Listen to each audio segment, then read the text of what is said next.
Hi, good morning everybody. Today short. ఇక్కడ మనకు ఒక 4 సరళ రేఖలు ఇచ్చి సరళ రేఖలు సమాంతర చతుర్భుజాన్ని ఏర్పిస్తే చతుర్భుజ వైశాల్యం ఏమడుగుతున్నాడు. సూత్రము P - Q into R - S by AD - BC.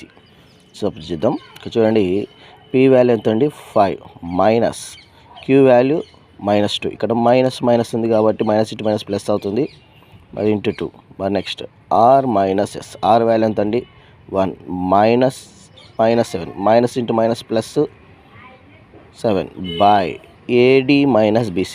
A value 3, D value 3 into కదా 3 3 జా 9 minus BC 4 value, B value 4, C value 2. 4 into 2 ఎంత అండి 8. 5 + 2 7, 1 + 7 8. 7 ఇంటూ 8, 9లో 8 పోతే ఎంతండి 1. 7 8 జా 56 చదరపు యూనిట్లు. Thank you for watching. Please subscribe.